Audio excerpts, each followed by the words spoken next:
नमस्कार, मी जगदीश देशमुख. जेएम विशेषमध्ये आपल्या सगळ्यांचं स्वागत. दिल्लीमध्ये वेगवान घडामोडी सुरू आहेत. शिवसेना आणि राष्ट्रवादी पवार गटाबाबत दिल्लीमध्ये नेमक्या काय वेगवान घडामोडी सुरू आहेत पाहूयात.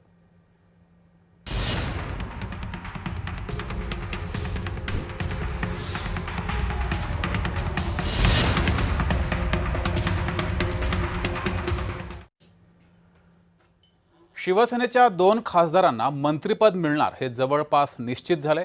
त्याहून महत्त्वाचं म्हणजे शरद पवारांचा पक्ष एनडीएमध्ये सहभागी होणार आहे अशी ही चर्चा आहे. काही दिवसांपूर्वी पवार गटाचे माजी प्रदेशाध्यक्ष जयंत पाटील यांनी त्यांच्या आमदारांची एक बैठक घेतली. त्यामध्ये बहुतांश आमदारांनी एनडीएमध्ये जाण्याबद्दल पसंती दर्शवली आहे. या बैठकीचा सार पाटलांनी शरद पवारांना कळवला आणि आता खुद्द शरद पवार हे खासदारांचं मत जाणून घेणार आहेत असं कळतंय. यामुळे अनेक प्रश्न उपस्थित होत आहेत.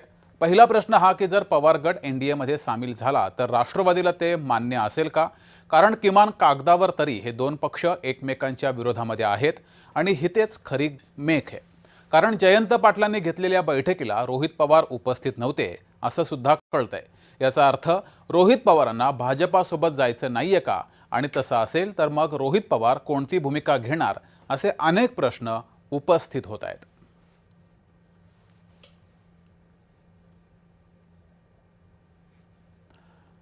तर राजकीय विश्लेषक विकास वैद्य यांनी या संपूर्ण संदर्भात काय नेमकं विश्लेषण केलंय पाहूयात. सध्या दिल्लीमध्ये ज्या पद्धतीच्या हालचाली चाललेल्या आहे आणि केंद्रीय मंत्रिमंडळाचे फेरबदलाचे जे संकेत सुरू आहेत त्याच्यामध्ये एक मोठं नाव महाराष्ट्रातले येत आहे ते म्हणजे एकनाथ शिंदे, उपमुख्यमंत्री एकनाथ शिंदे यांचे सुपुत्र डॉक्टर श्रीकांत शिंदे जे खासदार आहेत शिंदे सेनेचे. आणि ते स्वाभाविकच होतं या मधल्या काळात त्यांची मोठ्या प्रमाणात मधल्या काळात ज्या काही घडामोडी महाराष्ट्रामध्ये सुरू आहेत. ऑपरेशन टायगरच्या माध्यमातून 6 खासदार एकनाथ शिंदेंनी उद्धव ठाकरेंचे शिवसेनेत आणले, म्हणजे त्यांच्या शिंदे शिवसेनेमध्ये आणले.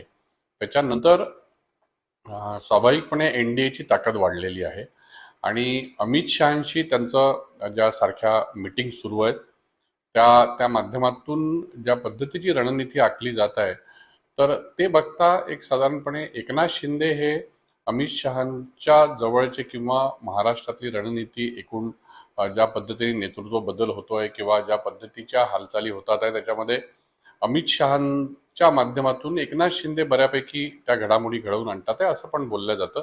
आणि दुसरं एक महत्त्वाचं लक्षात घेतलं पाहिजे की ज्यावेळी केंद्रात सरकार स्थापन झालं त्यावेळी एकनाथ शिंदेंनी संयम ठेवून, म्हणजे त्यांना फक्त एकच राज्यमंत्रीपद मिळालं होतं पण त्याच्यावर त्यांनी हुकाचू केलं नाही आणि कुठलाही विरोध त्यांनी दर्शवला नव्हता.